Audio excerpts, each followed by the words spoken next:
Robert Downey Jr. as Iron Man is the most iconic and important casting in the history of Hollywood. And most people agree with that, and they agree with it because we had never seen an individual actor and character put so much of a franchise on their back. And we had also never seen a studio so incentivized to utilize one individual actor and character for such a large role within a franchise. Of course, Downey was absolutely incredible as the character, but this whole story is about to get way more crazy, as I strongly feel that the most iconic casting in the history of Hollywood is about to receive the biggest retcon in the history of entertainment. Because I believe they're going to retcon the character of Robert Downey Jr.'s Tony Stark so that he was never actually Tony Stark and instead was always a variant of Victor Von Doom. And yeah, man, I've been on this as a theory for a long time. In fact, I had this theory all the way back in July, like right after this announcement was made about Robert Downey Jr. returning to the Marvel Cinematic Universe. But man, the evidence and the stuff that we're going to discuss in this video, I think it's a wrap. I think after you watch this, you're not going to think of it as a theory. You're going to think of it as the big coming retcon. And so I want to split this video up into 3 different parts. In the first part, I want to discuss Steve Rogers and Robert Downey Jr.'s Doctor Doom and a lot of the rumors that are currently out there about these two characters. In part 2, we will discuss all the evidence that Robert Downey Jr.'s Doctor Doom is lying to all of the characters within the film. And then in the third part, we're going to pull both of those parts together and explain what could be the actual origin for Robert Downey Jr.'s Doctor Doom. And there's a lot of evidence that it is that Tony was never Tony. Hey, yo, what the fuck? Part 1, the stuff that's out there currently about Robert Downey Jr., Doctor Doom, and Steve Rogers. So right now, the rumors that are out there from various scoopers and insiders is that the main motivation for Doctor Doom is that he lost his family. Somewhere out there in the multiverse, this RDJ variant of Doctor Doom, the one that's going to be the main character of Doomsday and Secret Wars, he had just been born into a universe, and in that universe, he happened to marry Sue Storm. He happened to have a child that's name was Franklin, and that child was a variant of Franklin Richards. Maybe they called him Franklin Von Doom. Maybe they called him Freddie Prinze Jr. I don't really know. But the point is, incursions are going to destroy that universe. This is the current rumors that are out there. And this variant of Doctor Doom will lose his wife, Sue Storm. He's going to lose his son, Franklin Richards. And he's going to be wounded, essentially, so that he has to create a suit in order to keep himself alive. And of course, he's going to be pissed. Like when you lose your family, you're pissed, right? So he's going to get his family fridged, and then he's going to discover who caused all the incursions, and he's going to go after those people, mainly Steve Rogers. And according to a lot of the insiders, like My Time to Shine Hello especially, the basic idea of Doomsday is once again RDJ verse Steve Rogers or Chris Evans. Only the way that the leakers are currently talking about it seems kind of freaking lame. I mean, first of all, Doom doesn't have a family, guys. Like, there's not a lot of variants of Doctor Doom that have families within Marvel Comics. And in fact, most of the time, when you think of Victor Von Doom's family, you're really thinking of Reed's family. And that's because in the 2015 Jonathan Hickman run, Doctor Doom, after becoming God and creating Battle World, took Reed's family. The Sue Storm of that Battle World universe, she just always believed that she was married to Doom. Valeria always believed that she was the daughter of Sue and Doom. Franklin always believed that he was the son of Doom, and on and on and on. And I remember when those rumors first came out, like myself and many others were super confused by this because number one, it sounded like a really lame version of Doctor Doom. But number two, like it just never made sense that like Doom had a family. Doom becoming Doom is a rejection of family. If you know the story from the comic books, there was a brief moment where Doctor Doom, even after attaining his scar, was willing to live with Valeria and be happy, and yet Valeria was used against him. Some nefarious forces out there had used Valeria to try to get close to Victor, and that was kind of the last straw for Victor. At that point, he goes to Tibet with the monks, he puts the armor on and becomes Doom, and at that point he's like never going to be Victor again. He's never going to have a family. He becomes Doctor Doom. Now, I will say that when these reports first came out, there wasn't this discussion of Sue Storm and Franklin Richards being the family, and I do think that's more interesting than just like Doom had a family of Dooms, but it still just never felt right to me. And the other thing here is that the scoops that had come out about this seem to line up with this coming trailer. If you didn't know, there's supposed to be this massive trailer for Avengers Doomsday that is supposed to play in front of Avatar Fire and Ash. This trailer is supposed to kick off the most expensive and involved marketing campaign in the history of the superhero genre, as Marvel is said to not just have a teaser trailer lined lined up to start this campaign, but a massive trailer that's going to shift the conversation around Doomsday, give people a good look at Doom and the magic that he wields, and get the fans really freaking excited. Oh my God! But the point is, the timing of this would suggest that the scoopers found out about the trailer, and that's where they got all of these scoops of it being about Steve Rogers. And so I would imagine that the marketing campaign itself will also focus on RDJ and on Chris Evans as Captain America. And they want to sort of sell that to the normies and the casual audiences, sort of making this a sequel to Endgame more than anything else. Right now, there is some confusion as far as what exactly does Doctor Doom want with Steve Rogers. Some of the scoopers are indicating that he wants to kill Steve Rogers to maybe then stop him from going back in time, and then therefore he prevents all of the incursions. And there could be something to that as far as causal time travel.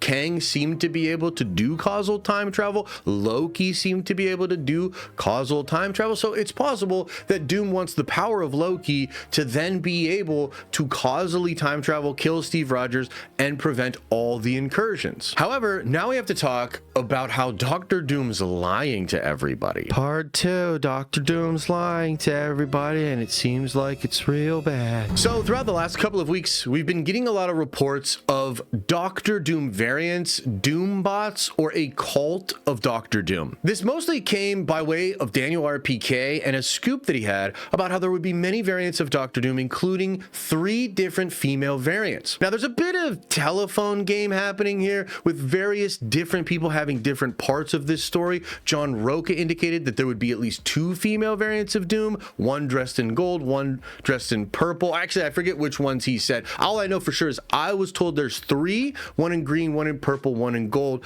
But the point I'm trying to make is Roca mentioned 2 of these. And I had multiple sources confirm this. There does appear to be 3 female variants of Doctor Doom that are all in gold masks. One wears purple, one wears green, and one wears gold. Except I don't think they're Doctor Doom variants at all. I will remind you that Gary from Nerderotic came out and said that there was no truth to this female Doctor Doom variant story. And I believe Gary's right in a sense, but Daniel's right in a sense, because what I think is actually going on is this weird reveal of a cult of Doctor Doom. Let me tell you what I was told about this scene. I was told there would be these 3 female variants all in gold masks. There would also be a male variant in a gold mask that had the mouth part of his mask removed so that he could potentially speak through the mask. I was also told there's a variant of Doctor Doom there that has horns. Now, this connects to a scoop from Majestic, who is the guy that supposedly had access to this scooper Discord where there was a ton of information being thrown around that really does seem like the usual suspects of scoopers all had access to. And what Majestic indicates is at the end of the film, there will be a battle on the Void with Doom and a bunch of Doom bots fighting against a multiversal team of Avengers. And this rumor's crazy. Like, there's apparently going to be a superior Iron Man variant there. Apparently Thor and Captain America have this army of Thor and Captain America variants, which is really crazy. But I think this is a sort of trap. What did he say? And this is where I need to talk about Avengers Forever issue number 5, the Doom Above All Dooms. Now, I've done many different videos on this variant of Doom, the Doom Above All Dooms. This was a multiversal variant of Doctor Doom that was said to be the darkest and most evil variant ever. This variant ripped off the living flesh of his love Valyria in order to make it into his armor, giving him incredible power.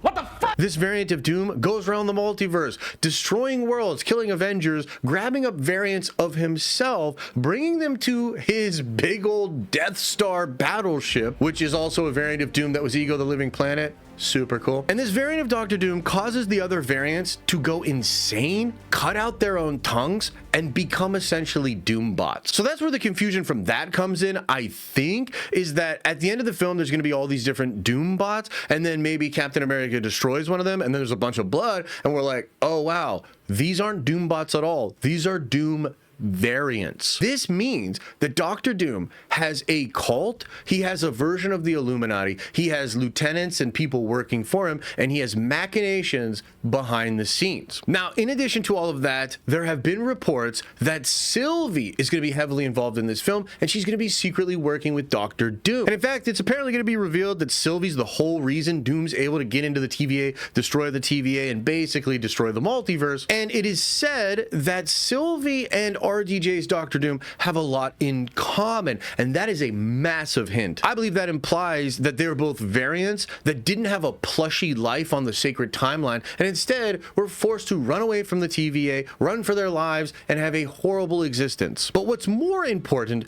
is that this report suggests that Sylvie's going to be secretly working with Doctor Doom until she learns the true nature of his plan, and then she's going to flip and try to stop Doom. Now, that seems to be connected to maybe Thor sacrificing himself to save Sylvie. Really freaking wild. But at the end of the day, it's wild that Sylvie would do this horrible dark thing and work with Doom, and yet there's going to be a point where she discovers the truth of his plan, and then that's going to be a bridge too far, and that's going to cause her to flip on him. And something similar was also said recently about the character of Clea. It appears that Clea and Doctor Strange are going to be working together in Avengers Doomsday, and there were reports from Majestic also saying that Clea is going to be working with Doctor Doom, but throughout the film, as she learns Doom's true plan, she will begin to question that. That again implies that even the people working with Doctor Doom that are potentially out there destroying universes, because that's what I think Clea and the Black Priests and Stephen Strange have been doing, even those people don't know the true plan of Doctor Doom. On top of that, Majestic has said that the X-Men from that Fox X-Men universe are probably going to attack 616 first, and they're going to be tricked into doing that by who? By Doctor freaking Doom. And at one point, Reed Richards and the Avengers of 616 are going to go fight the X-Men at that universe. They're going to go in there and fight the X-Men, and what I have been told is at one point, Reed Richards and Professor X are going to realize that Doctor Doom has been playing everyone.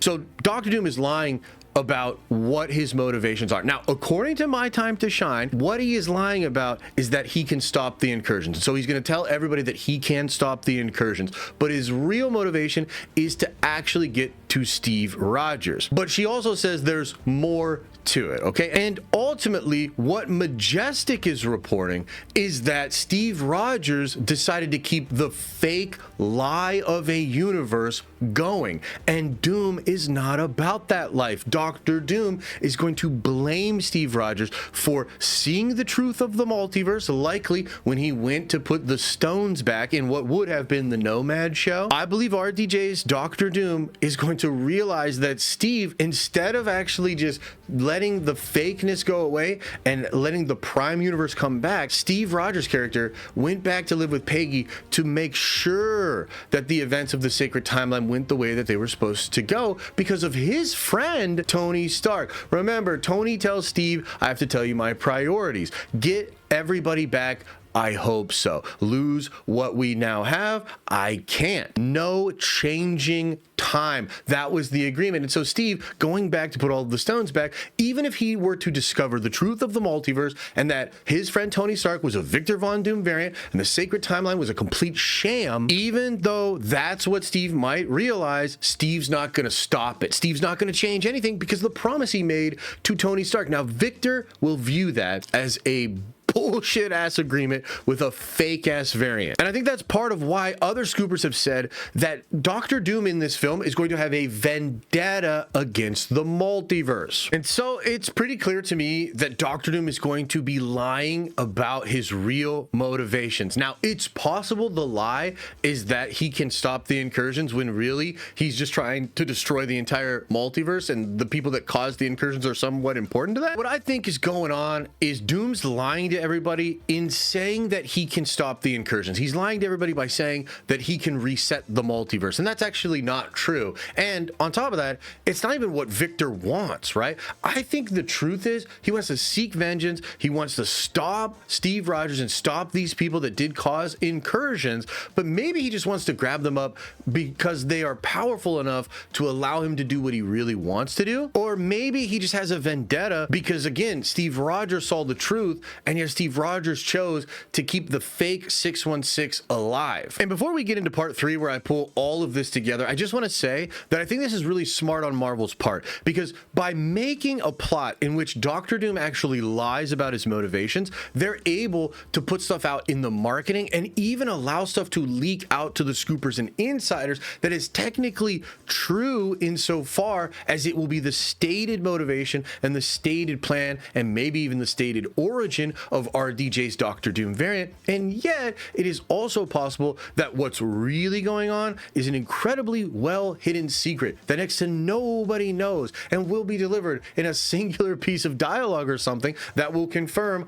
all of this stuff that I'm talking about. But now let's go into part 3. Let's pull this all together. Part 3, pulling it all together so that you understand this retcon is real. Did you know that RDJ originally went out for the role of Victor Von Doom? That's right. Before coming in to be Iron Man, Robert Downey Jr. went and met Kevin Feige to be Victor Von Doom in the Jessica Alba Fantastic Four movie. Now, obviously, Downey didn't get that role. It went to Julian. But years later, when Robert Downey Jr. meets for the role of Iron Man, he already knew everybody at Marvel, including Kevin Feige. And he would, of course, become Iron Man and go on to give this incredible performance for 11 years. As I said at the top of this video, the most iconic and impactful casting in the history of Hollywood. However, you gotta understand that one of the things Kevin Feige and Marvel Studios likes to do is meta stuff. A couple of different examples to show you what I mean. The Ralph Boner joke, which to me is like maybe one of the worst things Marvel's ever done. That joke only works in a meta sense. You only appreciate the weirdness of that situation if you know that that is the actor that played Quicksilver in the Fox X-Men universes,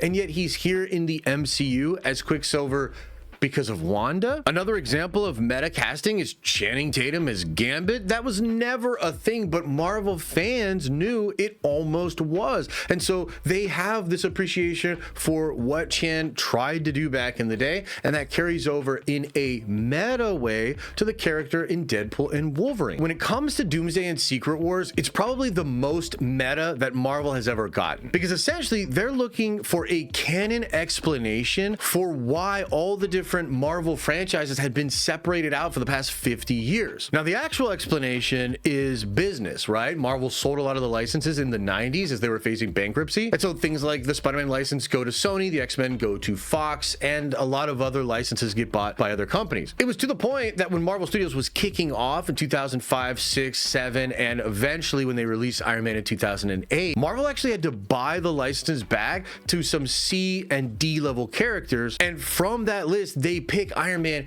as the first character. And I know nowadays everybody's like, yo, Iron Man is the man. Everybody loves Iron Man. He's so cool. But back then, Iron Man was known as Shellhead. And yeah, there was some gold in them hills. Obviously, I think they chose wisely with the sort of Hugh Hefner comparisons and some of that fun energy of the character. But legitimately, Iron Man was not that popular of a character. Doctor Doom was a way more popular character than Iron Man at that time. And we know that what Kevin really wants is an MCU that is like the comics.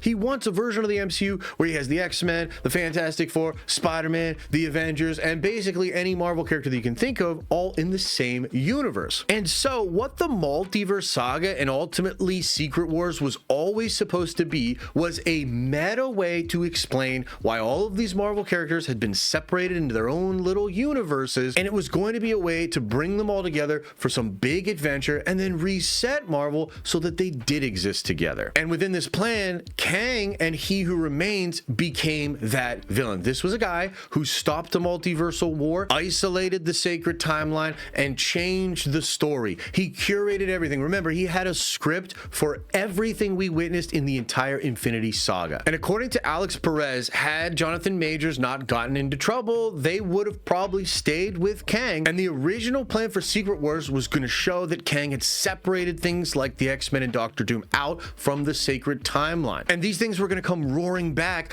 after Secret Wars in the reboot. And so the original plan was actually to sort of tease out Doctor Doom in Secret Wars. And then when we got into the new MCU reboot, Doctor Doom was going to be the main freaking villain. Alex went as far as to say that Doom would have shown that maybe Kang was right. He was going to be such a twisted and vengeful creature that we would look back at it and be like, dang, maybe He Who Remains was right to remove Victor from the timeline. And there would have been something about the X-Men being removed from the timeline as well, and how Victor viewed that. And basically, after they decided to go away from Kang, they took those ideas and they've brought them now to Doomsday and Secret Wars. Something else that's really interesting to help you explain this is Alex recently suggested that the scene in Multiverse of Madness where Stephen Strange is introduced to Reed Richards and he makes that comment about how the Fantastic Four was a band that charted in the 60s. Yeah, well, Alex says that the reason that happened is because in the Prime universe, the Marvel universe before He Who Remains remade everything, Stephen Strange knew the Fantastic Four as astronauts that had that accident in the 60s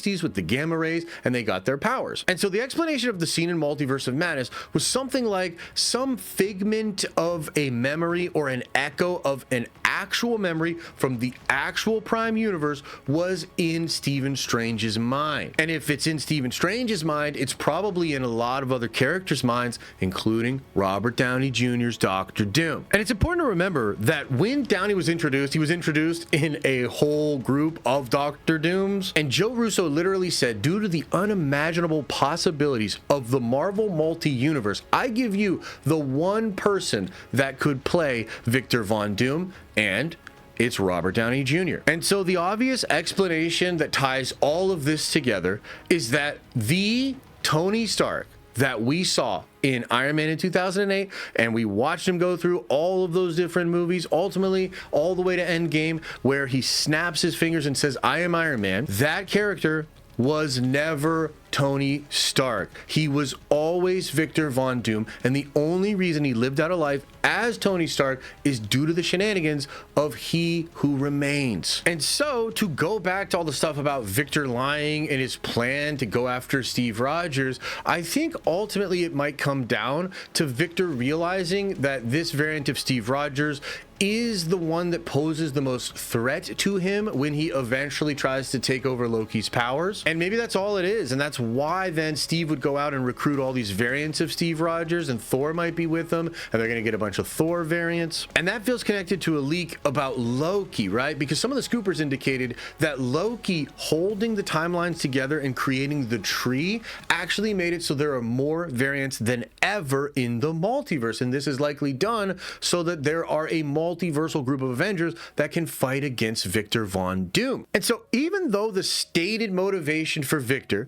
will be that his family was destroyed by incursions and he needs to get to Steve Rogers to stop the incursions, or maybe he's even lying to everybody that he needs to find Steve Rogers but he doesn't want to kill him, and then maybe actually wants to kill him and do some crazy stuff. At the end of the day, it really feels that there's something else going on with Victor, something that would give him a vendetta against the multiverse, and something that when it was discovered by Sylvie would cause her to turn on Victor. And I think the only explanation for that is that Victor wants to destroy the entire fucking multiverse and then remake it in his name. And why would Victor feel validated in doing that? Well, I think the only explanation is that the entire multiverse is a lie. And look, I'll be honest with you, Majestic, who I continue to believe actually is very reliable, has told me directly that this theory is correct. There are a lot of other scoopers and insiders that are saying that this theory is not correct and that this retcon is not happening. But I think part of the explanation for that might be that they're not allowed to talk about it if they know about it,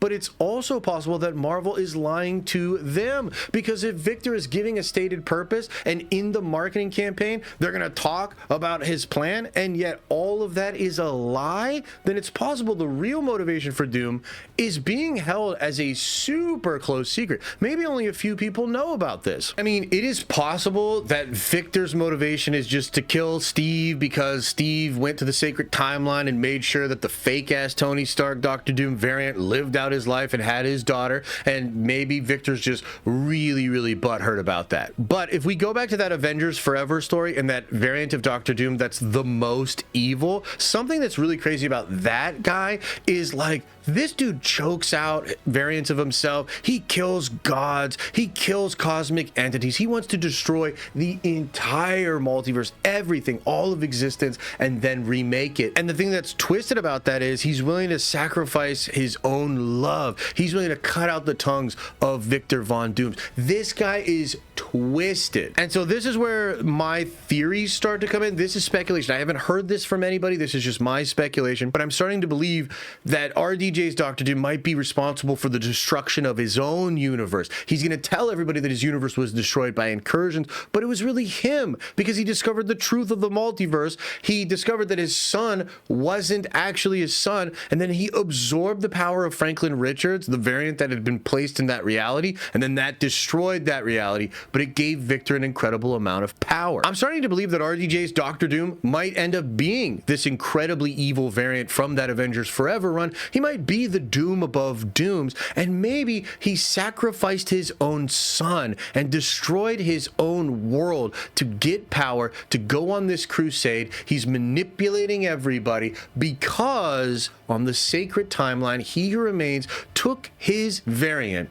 and turned him into Tony Stark. Now, I'm not going to get into why I think this will work and why this could be really awesome, but I will, of course, acknowledge that this would be crazy, and I think people are going to have a lot of mixed opinions about it. But I kind of like it because it is bold, and the one thing I'll say about it at the end of the video here, because I'm going to do other videos on this, and I've done a lot of content on this already, but the reason I kind of like it is because it puts this question of nature versus nurture on full display. If the guy that we watched grow up as Tony Stark was actually a Von Doom variant that was adopted by the Starks and lived out that life, the question becomes, was he a Victor Von Doom simply because that's his DNA? Does that then explain some of the dark things that our Tony Stark did and why he's so different than the comic book version of Tony Stark? Or is it in fact the case that his choices, the nurture of the Stark family, the friends of the Avengers, the council of Nick Fury, Steve Rogers as a sort of mentor, and then the fact that he mentored Peter Parker, is it the fact that his choices and the associations that he had made him into a hero, make him Iron Man? So I personally love it, but again, I know this would be very controversial. I'm telling you guys, I think it's real. I've thought it was real for a long time, but there's a lot of new evidence that suggests that it is. And again, this Majestic guy just straight up told me that my theory is correct. And in fact, there's actually a lot of characters that we've seen in the Infinity Saga that are fake, which is kind of exciting. I'm going to tease that. We'll talk more about that in future videos. Let me know what you think about this in the comment section below. And as I always say, I hope you are having an awesome and a nerdy day, and I'll see you in the next video.